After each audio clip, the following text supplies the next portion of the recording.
Welcome to Healthcare IT Today. I'm John Lynn, together with my colleague and friend Colin Hung. The world of technology and healthcare ever changing in new and novel ways, and that's why we love this stuff. So join us as we discuss the latest healthcare and health IT news, meshed together in new ways which help generate ideas and new perspectives. Plus, we'll have a little fun along the way. Today, we're going to be talking about leadership succession, and today's episode is sponsored by Rhapsody. Interoperability. Say that 5 times fast. Good news, Rhapsody makes it easy to do and ready for AI. That's Rhapsody. And be sure to follow the show on social media at the hashtag HITSM and on LinkedIn. John Lynn, Lynn, and Colin Hung, Hung. Plus, check out our 20 years of health IT content at healthcareittoday.com. Colin, I think you've been through more leadership successions than me, but they're always an adventure. They are always an adventure and never as you expected, but there are some general trends I think that we're going to uncover through today. You've, of course, observed many succession and transitions, looking and tracking all the EHR companies that you have over the years and other tech companies. So it should be an interesting conversation. Yeah, for sure. I mean, here's a little personal one. I remember I really didn't like the first CIO that was like the CIO of the organization I worked at, and I really wanted him changed. And then like a year or two later, he did change. I think it was a year later he changed, and there was a new CIO. And then I wished I had my original because I was like, wait, change is not always better. Like it could be worse. So Yeah, maybe it's better the than what gra- you have. that's right. The grass is not always greener. Yeah. Right? So it But was wild for me. It was, I mean, I was such a young kid, didn't understand. I was just living by the, seat of my pants.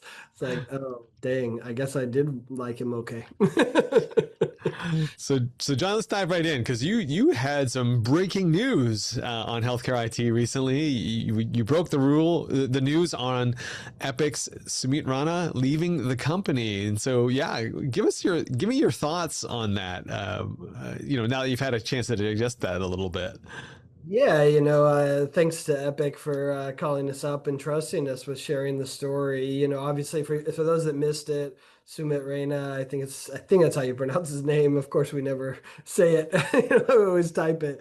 But yeah, so he his father passed away. His mom's been struggling. The family's obviously, when your father passes away, it's always a struggle, I think, for most people. But yeah, and he's decided to step away and focus on his mom and be more present for her and obviously his family in general as well.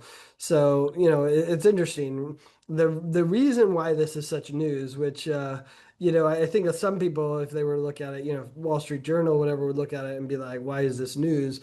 But the reason this is news is because for all intents and purposes, I think internally, even visually at UGM, at conferences, Sumit Raina was the face and the heir apparent to taking over Epic once Judy left. She's made it very clear it has to be a software developer. It has to be someone who's grown up in Epic, right? Like that's been there.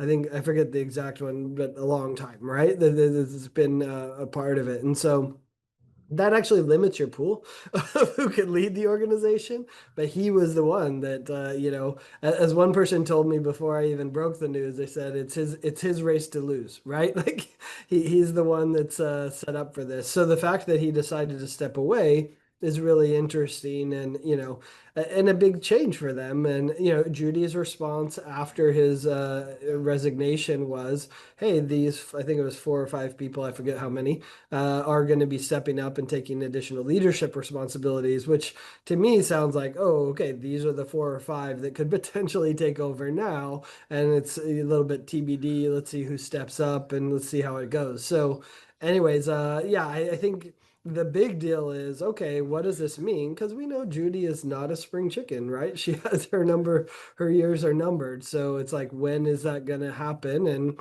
what does that succession look like? So yeah, big news. Everyone was replying saying, wow, I can't believe this. Some even said, I loved one customer's like, I'd created friendship with Sumit. I was hoping to be friends with this next CEO of Epic. And I guess that plan didn't work because I got to make friends with some new people. But anyway, it was really interesting to hear people's reaction. Yeah, I mean, it was funny because as you put it, it's big news for any of us in the industry. Yeah. and it's not so big news for people outside of the industry. They're like, "Oh, this happens all the time," right? We've seen this happen at Oracle, right? We've seen this happen like at broader at IBM. We've seen this happen at GE. It's not uncommon that an heir apparent makes a different decision, or all of a sudden something happens and there's a big change, right? But this had just been shaping up for so many years this way. So I don't think it was big news when it was made. And certainly, obviously, our thoughts are with him and his family, and hopefully he takes the time that he needs and wants. So I mean that's good. And I think I part of the story that I think got missed and what hit for me was hey, kudos for Epic for not making this a bigger deal, or trying to lock this person in, right? And you know what I mean, like because some companies can put a lot of that pressure on them. So anyway.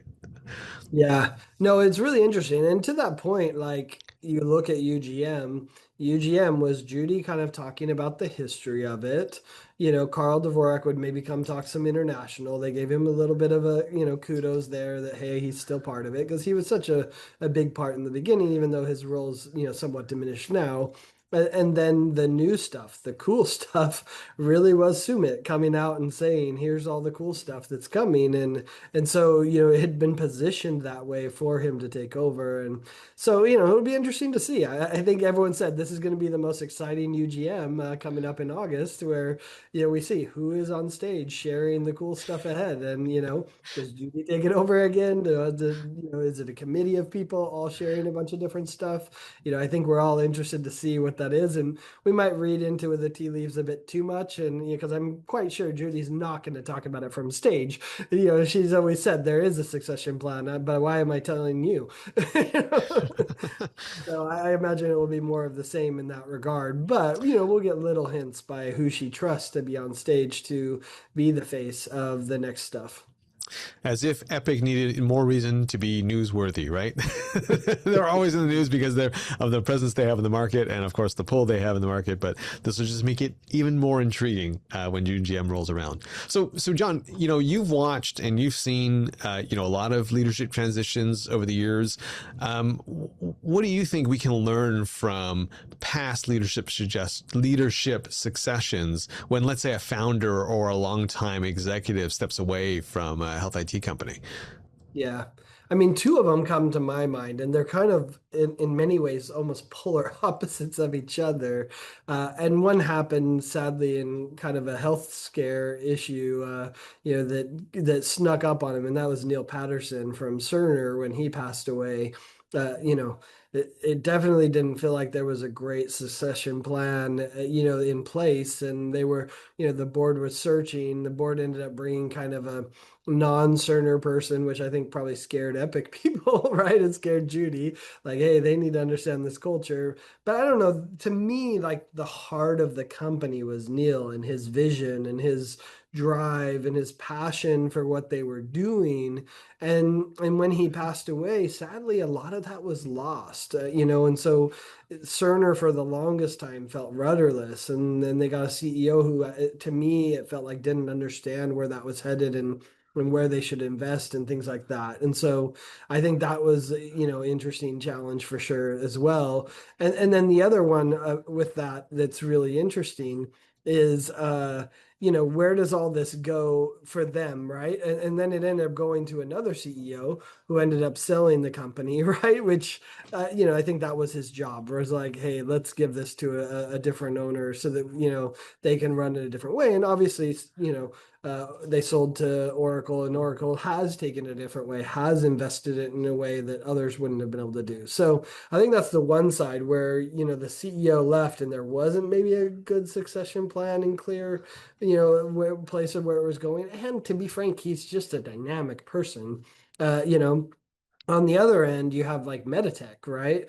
Neil Parpadello passed it off to Howard Messing, which was early, but then Howard now has passed it off to Michelle and, the other people at Meditech to run with it. So I think they had a good succession plan. And, it helped that, Howard's still around. He's still on the board. He can still advise them. But, clearly they'd built in a similar culture to Epic, which is, hey, we're going to promote internally. We're going to expand this way, right? And so I think that's been really smooth. I don't think Meditech customers have felt anything. If nothing else, they've probably felt a re-energizing, which can often happen when you get the right leader, is you get this extra energy from someone who's trying to be ambitious and still live the culture of that company, but maybe take it to the next level of opportunity and show that they're a great leader. So they have an extra energy, I think, to do that. So anyway, those are the two that came to my mind. Yeah, I mean those are big ones, right? And it's funny how we go to the EHR because they are so much in the news, right? And when there is a change in leadership, whether it was the founder or not, it's big news, right? And it has potential big impacts because, as you put it, when there is a change in leadership, there often is a change in strategy, and that's where customers and partners and longtime allies get a little nervous, right? Like who's the person they're bringing in, and what are they going to do? Is this now mean that the company's up on the block, or does it mean no, they're going to push in this other direction technologically, right? For example, switching from one cloud vendor to another, right? Because they favor one over the other. Like those are all worries when a transition happens, and so I look at, because of that, who can blame Judy and others for, planning for this and going, this is why I want an insider to be, the successor, because I don't want that to happen. I want there to be smooth continuity and things like that. And, I think you kind of highlighted one thing for me, like, some of the past successions, I won't mention them all, but, some of the ones that have not gone very well, I think were ones where either there was a tragedy or something happened suddenly with a leader or the founder was no longer part of the company. Sometimes boards force people out. Sometimes something unforeseen happens, right? And in those situations, it's very tough on everybody. Like there is tons of uncertainty and worry, and there can be some planning done, like you can with a will, to say, look, if something unforeseen happens, this is kind of how I want things done as a founder or as a. But when it's a on purpose transition, you're in for a lot of change. Yeah. And But well, we see that a lot with private equity, right? yeah, I mean, you brought up that point where a lot of times private equity comes in and forces the founder out, or forces the CEO out, and they bring in their own that they has like you said, a very different agenda. Maybe it's scale it and sell it, right? And that changes the entire culture of the company if you do something like that. And so that's but what's interesting is private equity is used to that. Like yeah, exactly. if you hear private equity is buying, you almost expect that too, right? If the founder survives, you're like, wow, that says something, right? Like that's Yeah. an amazing founder. So at least there's some expectation, but you're right. Like when the health issue happens or some surprise, it's a very different situation. Yeah, I think just to add the name to the list, because I feel obligated. I have to bring up at least one name. For me, the one I look to is the transition and the change that happened when Paul Black over at Allscripts, right? Like that for me was, I think it was fairly well done. I think people could argue whether or not the resulting strategy was good or not, but the transition anyways was planned. It was smooth in my mind. And then that whole, there was a lot of transition over the years of Allscripts' reign, right? Like there was a lot of mergers and things. And I think for the most part, they handled it pretty smoothly. Yeah, I mean, to that point, Glenn Toolman leaving Allscripts in the first place, right? I mean, he's such a powerful visionary leader that understands the business models, right? That was a big challenge that they faced, and he had done so many acquisitions. And then the new leader, do they have that same vision for that type of acquisitions? And there's all the consolidation. You often need that middle leader to kind of clean up the mess, and then pass it off to another leader. And now that the middle leader kind of pissed everyone off, but we see this with CIOs too, right? If there's a bad CIO, you almost need like a cleanup CIO that's going to piss everyone off, do the hard choices, fire people as needed, right? Consolidate software, etc. And then you need another CIO to come in after the cleanup job, and then the CIO that made everyone mad, or the CEO that made everyone mad, they can go and go do the next phase. Right. That's We see this that happens in with the auto industry a lot, right? They got that hatchet CEOs that come in and just, have to clean house in order to set the company up for future success. But hey, if you're just tuning in, you're listening to Healthcare IT Today with John Lin and Colin Hung. Today, we are talking about succession in health IT. And hey, I really want to take a moment to thank our sponsor, Rhapsody. Interoperability is hard to say and even harder to do, but Rhapsody makes it easy. Built exclusively for healthcare, Rhapsody helps organizations connect systems, activate trusted data, and reduce the burden of integrations so teams can move faster with confidence. Trusted by more than 1,900 healthcare organizations worldwide and ranked #1 best in class for integration for 17 years running, Rhapsody is helping healthcare organizations build AI-ready foundation for what's next. See where you stand. Get the Rhapsody State of Interoperability report at interopreport.com. That's interopreport.com. So John, how important do you think the leadership transition stuff is for customers? Yeah, I've been pondering this since a lot of the customers have reached out from Epic. And clearly with Epic, it matters. And kudos to Judy, because she understands the importance of the Epic software in healthcare and the customers that have purchased Epic. Ironically, I'm at a clinic that uses Epic right now, where my son was born. So like I'm going to do a CIO podcast talking with them about the value of Epic, and that's what I think we found. I think it kind of depends on how critical the software is to your organization, though. Because if it's just a little ancillary, like, do we care if the CEO of your scanner company leaves? Maybe not, right? Like, you're going to use that scanner for 6 years. You probably have the product people that are still going to iterate on it, and you're going to be fine. But when it is something core to what you use every day, that really impacts you. And that could be the EHR, which we of course know is core, the ERP, things like that are core, but even things like the communication system. And what happens when the CEO transitions a lot of times is you stop the innovation. A new CEO may have a different view and may not be as innovative as the original, especially if it's a founder. They may not be as innovative. They may just be squeezing out all the cash they can and not innovating. And so, I think customers probably should pay more attention to it. Ironically, like when I first started Healthcare IT Today, I was writing about selecting the EMR.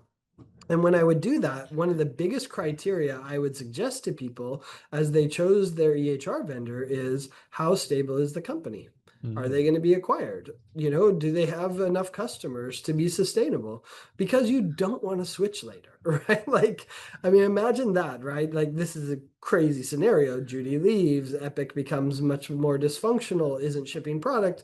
Unlikely scenario, I think, given their structure. At least it will take decades for it to crumble like that. No one wants to switch off Epic, right? Like switching onto it was hard enough, right? And so like, that's a real challenge. And so I think that's true for most of your systems is, the fear is, will they stop innovating? Will they stop shipping the products that we need?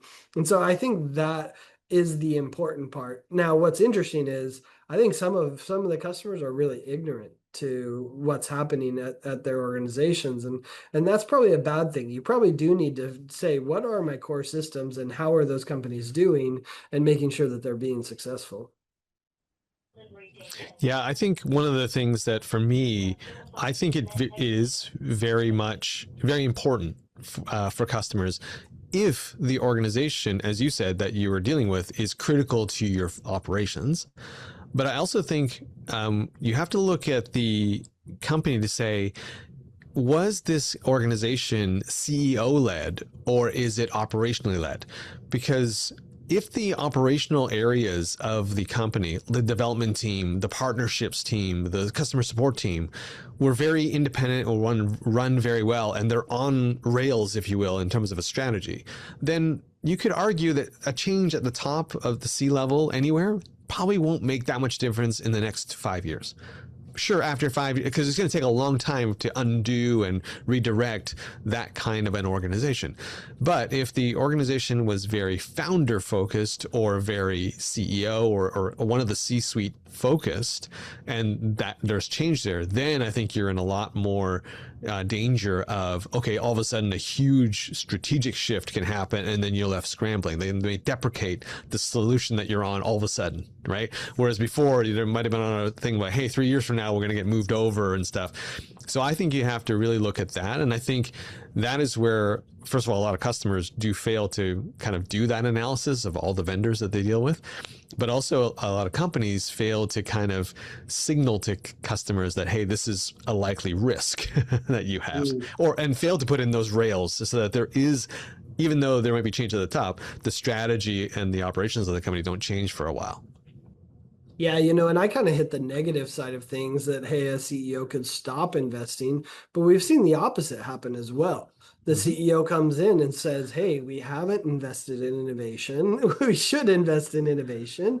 You know, I think Greenway is a good example of that. The shifting of leadership and even the product leader included, you know, has really brought some great innovation to Greenway where it wasn't doing it the same way before after the sale of the company. And so I think that's an example where, oh, the right leader can bring in a lot of innovation that's happening. I think next gen's happening with Sri as well, Mm-hmm. like coming in and investing in that and doing some innovative things. So, you know, it doesn't always have to be a negative. It could be a very, you know, big positive if you bring in the right people that provide that innovation. I think the other thing to think about, to your point, is um, not just as the product led, but the negative is, hey, if you bring in a new CEO and all the product people leave, like that's a sign that there might be trouble as well, right? Now, if they weren't executing, they weren't delivering a great product, maybe that's a good thing, right? Like if they'd been pretty stagnant, you know, then maybe that's a good thing. But in most cases, if you like the product and they've been iterating well, and then they have this, you know, exodus of talent from the organization because they don't like the CEO, they don't like his direction, whatever, right? Like whatever it might be, like that's a sign that, hey, some things may not be going right. And that's scary for a customer as well. You know, I'm also interested like TrueBridge with IKS Health, bringing those two together.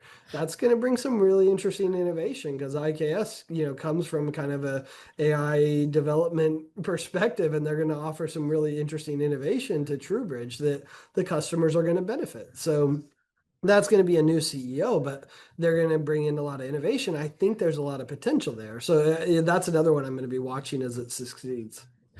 Yeah, and you stole the two that I was going to mention, right? Like, Sri over at NextGen, Richard coming back over at Greenway, very interesting. Both companies, I think, feel an injection of energy. There hasn't been a change, but, there has been an injection of energy, I think, over at eClinicalWorks, right? Like, longtime CEO there, probably one of the few that have been there that long now, right? So it's interesting because you're right. It can be very positive when there is change and then transition too. So, you're right. We have focused a little bit on the negative stuff that can happen, but certainly some positive stuff can happen as well, especially if the organization wasn't performing to where the customers were expecting it to. But John, in your opinion, is there a key, a strategy or something like that can help ensure that there's a continuous path forward for a company when there is a change in the founder or a big C-level executive? I mean, I think Judy has painted as good of a picture as you could for it, but ironically, I don't know if she thought that Sumit would leave, right? Like, like there's always externalities that you can't plan for. But at the end of the day, I think the real key is what culture have you created? Have you created a culture at your company that the CEO is going to fit into and understand and accelerate and benefit from? Or is it so founder led that if the founder's gone, that you lose your rudder and you don't know where to go, right? And so I think that's part of it is creating the culture of innovation in a company, so that any CEO could be successful with it and would realize it. Certainly there's bad apples that could try to just destroy it and whatnot, but most boards are pretty good at understanding, hey, this is the culture of the company, and we need a CEO that understands that culture and that's going to accelerate that.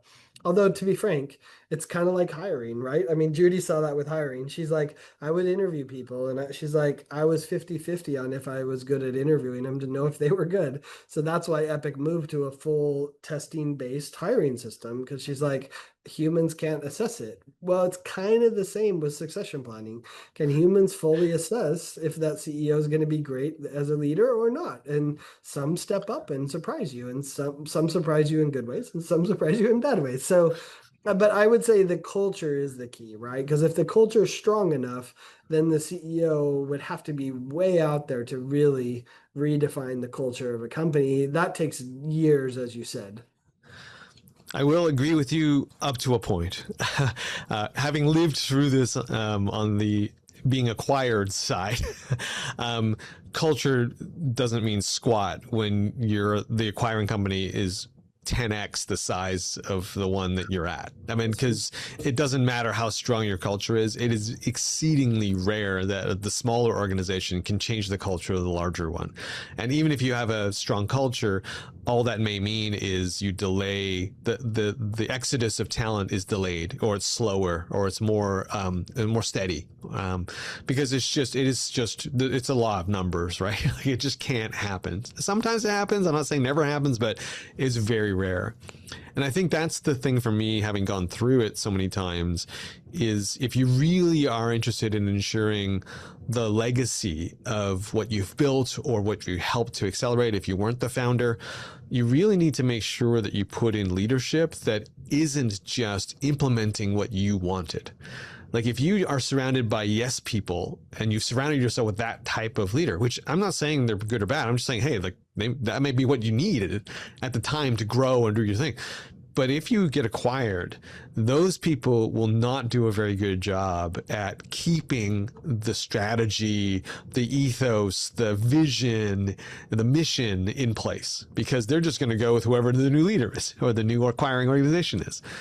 But if you've hired people who have that fire, if you will, right, to have it ingrained, and frankly fought you as a founder or an executive on things because they believe just as strongly as you did on an aspect of the company, it's then that you can feel good that when you are gone or when you are forced out or whatever happens, that if they are still there, at least you've got someone there to fight. Right, to fight for. And I've seen that personally happen, when those transitions, when I've been acquired. That's a really interesting kind of benchmark assessment. It's like, how much fighting do you have? And not fighting, evil fighting, right? It's discussion and disagreement. And I mean, Epic has it as one of their 10 commandments, I think, right? Like, disagree vehemently or something, like it's something like that. And then it says, but then once you decide, support, as you go. And so having that culture of being able to disagree and not, it's not ruled with an iron fist, but that, people change their opinions and that they have that freedom to disagree. Unless the CEO squashes it immediately and kills that entire culture, I think you're right. That does allow for, more continuance of an organization. Well, John, we're at the end of another episode, if you can believe it. So I just want to say thank you to all of you who tuned into this episode of Healthcare IT Today. And I want to thank Rhapsody for sponsoring today's episode. Again, Rhapsody makes interoperability easy to do and ready for AI. Get Rhapsody's State of Interoperability report at interopreport.com. And by the way, you can find more details about our show by checking out the programs page on healthcarenowradio.com and by sharing your voice and engaging with the community at healthcareittoday.com. And please engage with us on social media using the hashtag HITSM. I'm Colin Hung, along with my friend and Health IT collaborator, John Lynn. Thanks for listening and have a great week.